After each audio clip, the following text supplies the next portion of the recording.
Welcome to Evilive, the live media commentary show that answers the question, why would you speak of the devil when you could just hang out with him instead?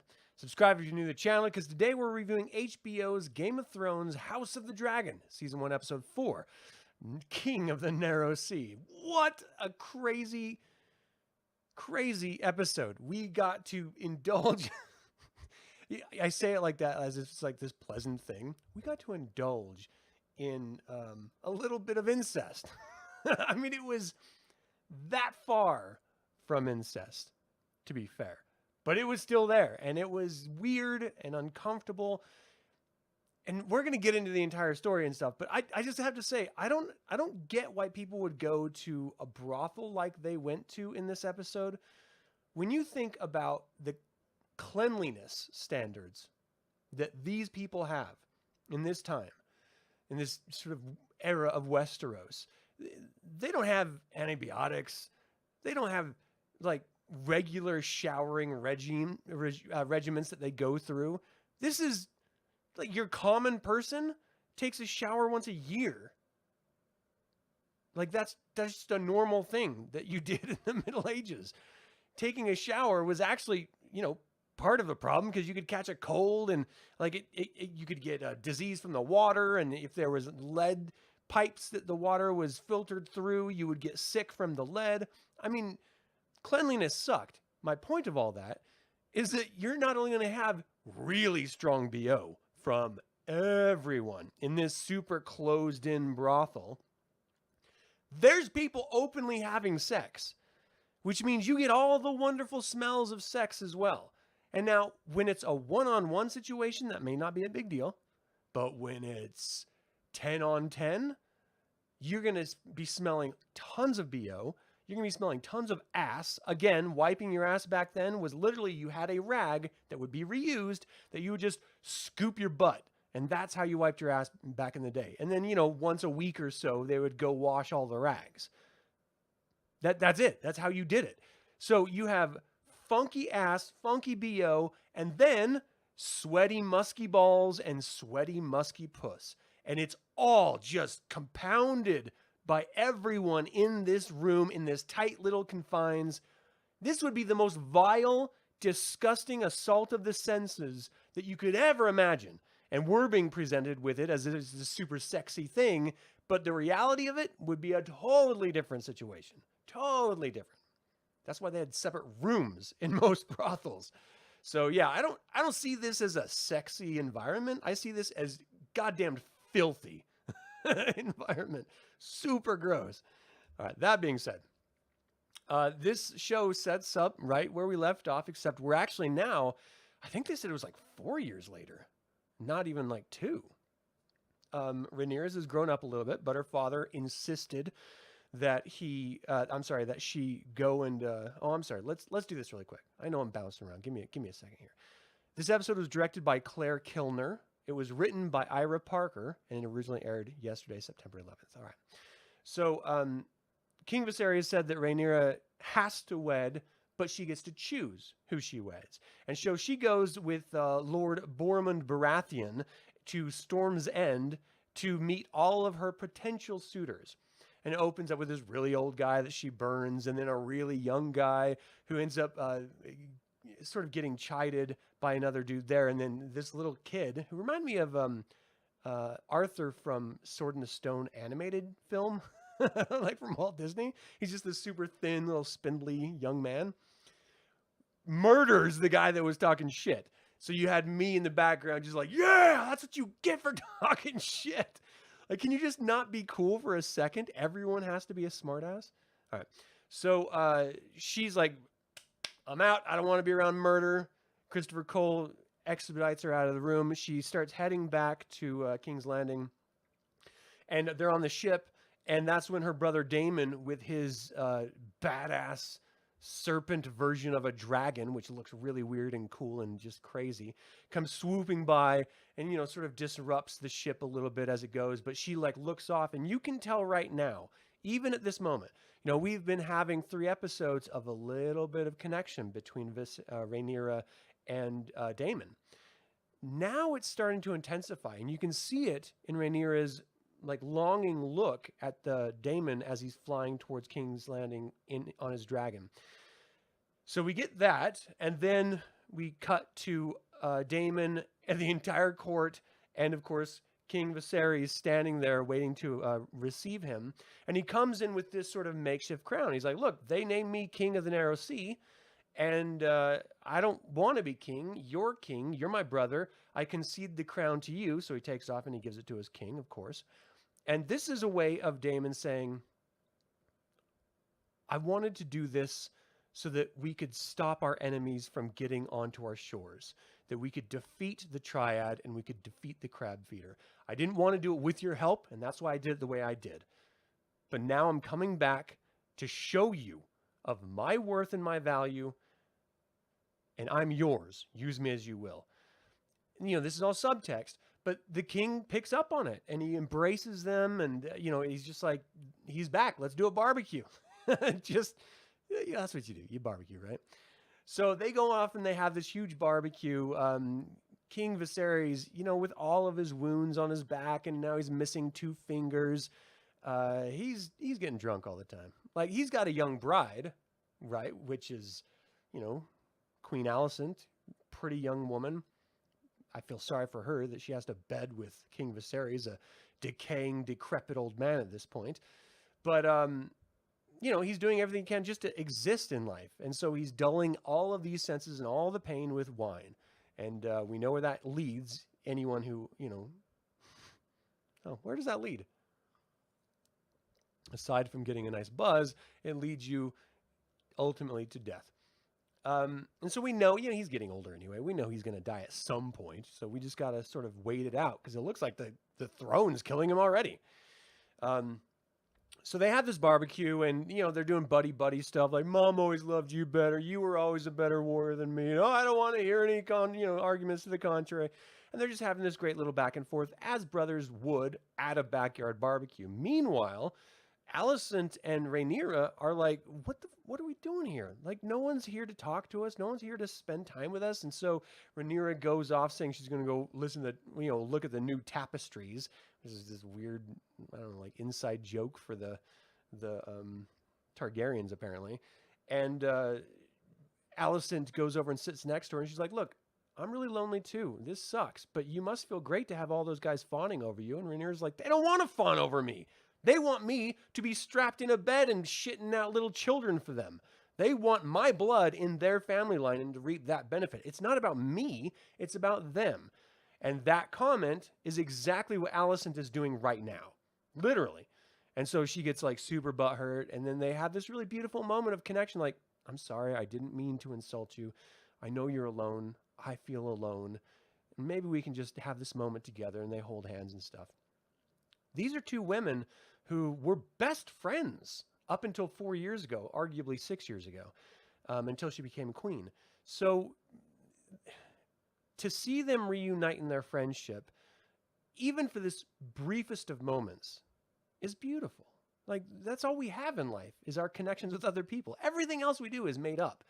Our monetary system is made up. The fact that we have to go to jobs to make money is all made up. There's no divine anything that says we have to do things the way we're doing them. We made it up. We made this little maze that we run through in life to try to get to the other side, which is, I don't know, success, happiness, whatever. It's all bullshit. The only thing that really matters is our connection to other human beings, because we're the only things out there. Like, we can appreciate our environments and we love our animals and, be good stewards of this planet. But aside that, it's just connections. And to see them reconnect for that moment is just like, mwah, it was beautiful. However, there is a moment where Rhaenyra and Daemon were just eye-fucking each other. This is a thing that Targaryens do, and they've always had this special bond, but it's different now. Rhaenyra's around 20-ish, maybe a little bit older, 22, depending on how the years stacked up and however old she was when we first started this show series. But she's a grown woman at this point. She has all the feelings associated with that. Daemon, he's a grown man. He knows what he wants. He wants back in to be contender for king. That means Rhaenyra. So if he can get a relationship with her, he's back in, baby. Not just good graces as he has right now, but heir to the throne. So he's going to follow his heart and his desires, and she's just going to basically follow the sensations that she's feeling down under. Like, you got to be honest, she's a virgin at this point as far as we know. And if that's the case, at 20 some odd years old, she's been testing the grounds herself, answering the call of curiosity and desire on her own behalf, DJing that bean, as it were. So she understands what it means, hopefully. And some women don't, and this despairs me to think. But hopefully everyone masturbates so that you understand what you like and what you don't like. So she's explored the territory. She knows what she likes, and she knows what she's missing.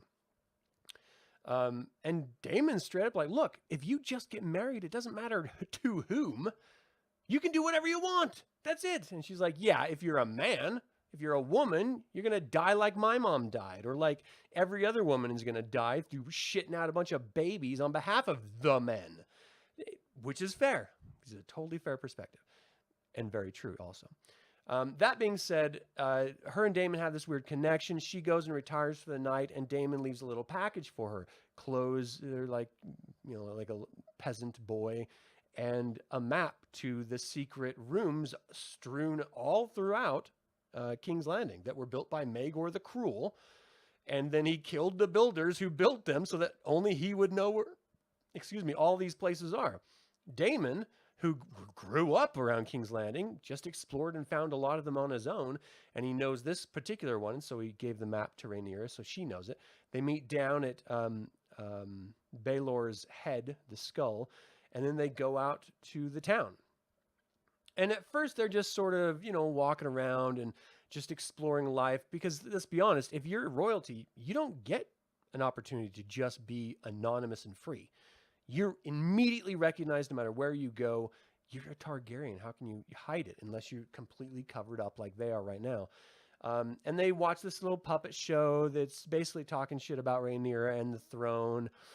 And Rhaenyra's not too happy, but Daemon's like, look, this is the reality of ruling, is you have to get the people on your side in order to effectively rule them. And right now, they're not on your side.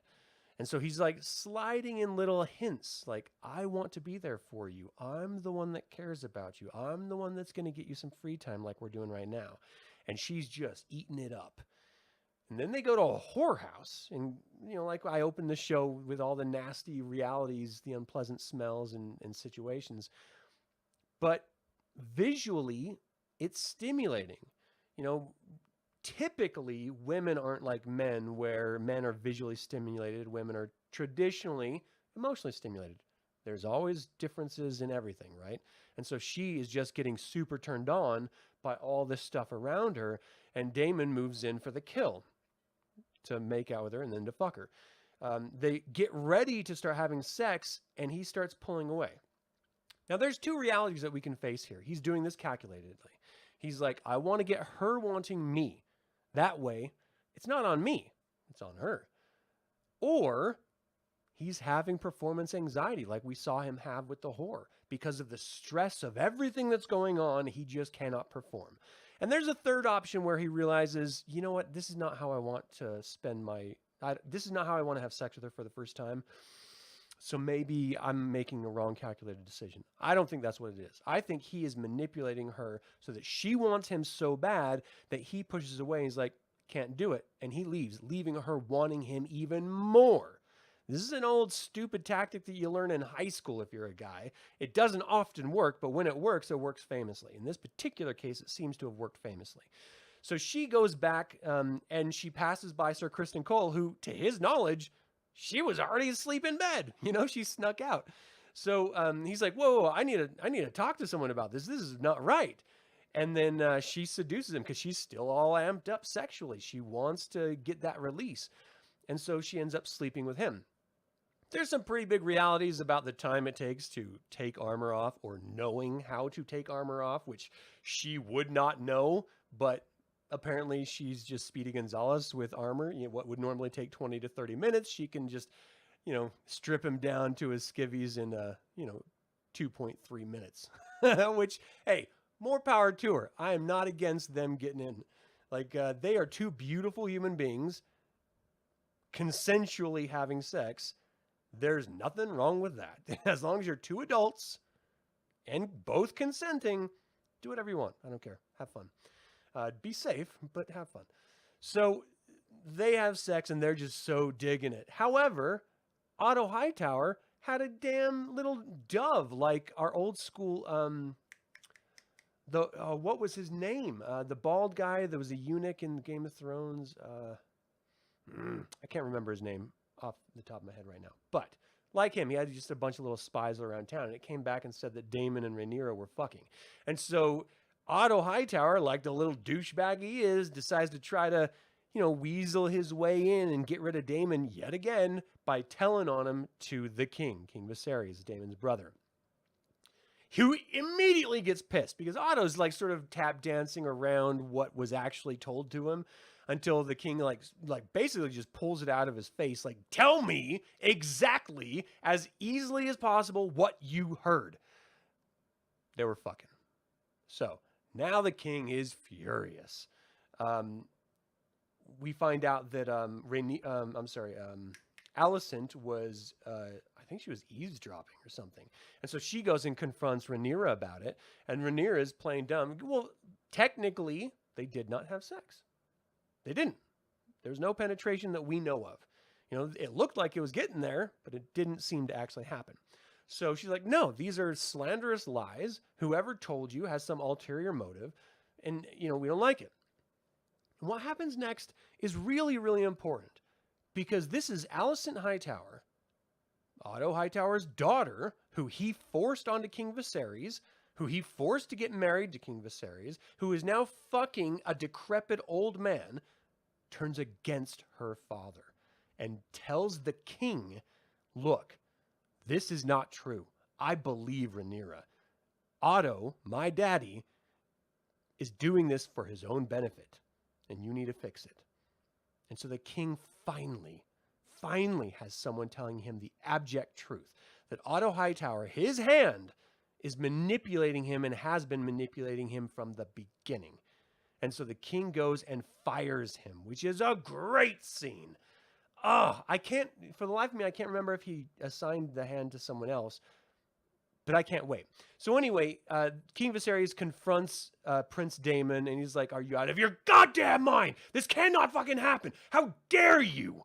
How dare you try to have sex with my daughter? And Daemon doesn't deny it. He's like, look, I want to marry her. This is what we do in this family. We are Targaryens.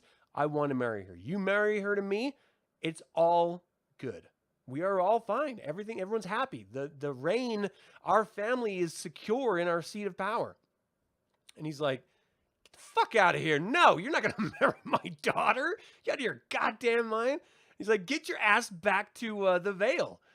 Now, this is the second time that Daemon's been banished to the Vale. He went to Dragonstone the first time. So if you think he's going back to the Vale this time, you're a fucking idiot. I don't see it happening at all. But they part ways. So all of the good graces that he had gained by taking the steps and then relieving the crown of the Narrow Sea to his king, his brother, it's all gone. All that capital is all spent. It's all vanished. So then the king goes to Rhaenyra and he's like, you got your fucking mind? You're going to marry Sir Laenor Velaryon, the son of Corlys Velaryon, and that's it. You had your chance to choose your suitor. You fucked it up. You're going to do this, period. This is happening. Get used to it. And that then ties, once again, the Velaryons to the Targaryens, ensuring that the dynasty, that the old Valyria dynasty that came over to Westeros remains intact, and everything should be grand, right? Done. All right, we can all go home now. But this is Game of Thrones, and nothing's ever that easy. So he may, with this choice, have unified the Velaryons and the Targaryens, but now the Hightowers are out. And there's going to be some machinations happening behind the scenes there. And all of those suitors that were spurned, they're probably going to be on the Hightower side. They tried to get Rhaenyra's hand. So it's going to be interesting. And also really funny, the Grand Maester Melos gave Rhaenyra an abortion drink just in case Prince Daemon got her pregnant by the supposed sex. They can fix it before it actually becomes like anything, which is smart. If I'm being honest, that's the best possible solution to this entire mess.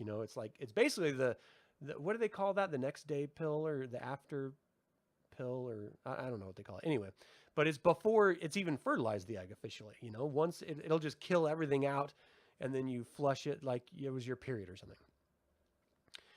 which is all great. So that's the episode. We got like super sexy scenes, which when you really look at them through the sexy lens, aren't sexy at all. We got incest scenes, which when you really look at what actually happened, wasn't actually incest.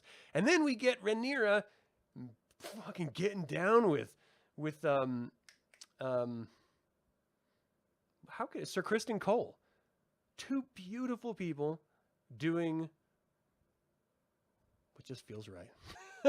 Right? This is a great episode. But for some reason, and I don't know if it was the suggested incest, I don't know if it was the reality of the whorehouse that kind of grosses me out.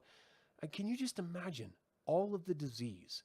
If just one of them had an STD, everyone's got it now. Everyone. Because this is just a mass of bodies. Just gross. Just filthy. I can't handle it. I don't understand why people do whorehouses. It's just fucking gross. So... especially, I mean, in general, but especially in this time in Westeros. So there's something that sort of rubbed me the wrong way. Unfortunately, not literally. Something rubbed me the wrong way about this episode, and it just didn't feel... I don't know if it was there wasn't any action, it was all political. I don't know if it was the situations or something, but it just didn't really feel great to me. I enjoyed it, but it wasn't like last episode. So, when I'm giving this thing a rating, I came down on 4 evil eyes rather than 5. It wasn't quite there for me, but I did really, really enjoy it, and I love what it's setting up. More discord, more murder, but we're going to get a marriage out of it. So that should be entertaining, right? Oh, man. Yeah, this is a good show. This is probably the best show on TV right now. You cannot argue with how solid and amazing House of the Dragon, just killing it every single week. If you're not watching this show, do yourself a favor and get in on it. It's great. All right, that's all I have. Thank you all so much for tuning in to this review of this latest episode of House of the Dragon. I really appreciate you. Let me know what you think in the comments below. I'd really love to hear you. And if you ever happen to tune in live, we could have a little back and forth in the chat. Just throw up your thoughts there, and it'll be a lot of fun. All right. These always come after the show on a Monday, so because the show always airs on Sunday night. So you always have that to look forward to if you're interested. And as always, remember that evil spelled backwards is live. So get your asses out there and be evil.